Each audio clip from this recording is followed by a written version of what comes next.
राधे राधे, जय श्री राधे। अगर कुछ देर आप घंटा एक आध घंटा समय निकाल करके एकाग्रता पूर्वक नाम का जप करें तो उसी से सब पावर मिलेगी, सब समृद्धि आएगी, सब दिमाग का संतुलन सही हो जाएगा, सारी सामर्थ्य मिलेगी आपको।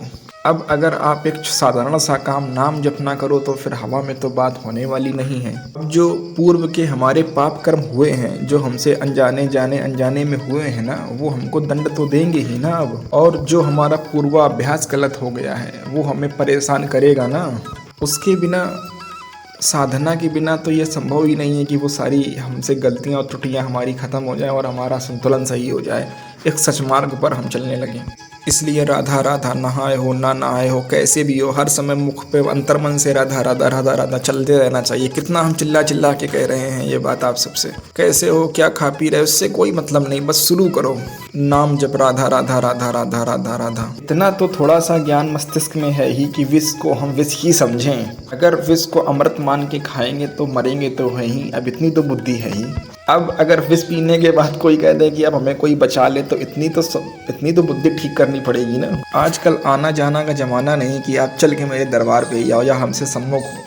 अब तो आप अमेरिका में भी हो तो हमारी बात मोबाइल के माध्यम से सुन सकते हो, हमको समझ सकते हो, हमको देख सकते हो। अगर हमारी बात आप धारण करो तो वहीं से तुम्हारा कल्याण हो सकता है। यहाँ भाग के आने की ज़रूरत नहीं है। अब यहाँ कुछ ऐसा तो है नहीं कि हम कोई जंतुर बांध देते हों। हम तो सिर्फ बात कहते हैं, बस हमारी बात मान लो, आपका मंगल हो जाएगा। अब अगर बात नहीं मानोगे तो हम क्या कर सकते हैं। बस एक ही मेरी बात है, नाम का जप करो, निरंतर नाम का जप करो। उसमें अवस्था का कोई मतलब नहीं कि आप क्या कर रहे हैं, नहा रहे हैं, धो रहे हैं, क्या कर रहे हैं, बस नाम का जप करो, निश्चित ही उद्धार होगा। लड़ना सीखो, जहाँ हम फिसलते हैं, जहाँ हमसे चूक होती है, वहाँ ये देखो कि हमसे गलती क्या है, उसी गलती को दोहराते मत रहो। हमारी कौन सी त्रुटि है जिससे हम फिसल गए, उसको पुनः चिंतन करो। फिसलो फिर खड़े हो, फिर फिसलो फिर चिंतन करो और फिर से खड़े हो। अगर हम एक बार निराश हो गए तो फिर हम तो अभी नवयुवक हैं और फिर जीवन नीरस हो जाएगा। आजकल के युवा जन मोबाइल में गंदी चीज़ें देखते हैं। गंदी चीज़ें ना देख करके आप सत्संग सुनो, देखिए कितना बदलाव आता है। हर जगह सृष्टि में हर बिंदु पर गुण और अवगुण दोनों हैं। एकांत में मोबाइल लेकर गंदी चीज़ें, गंदे आचरण आप कर रहे हो तो कैसे सुधरेगा दिमाग, आप बताओ कैसे सुधरेगा।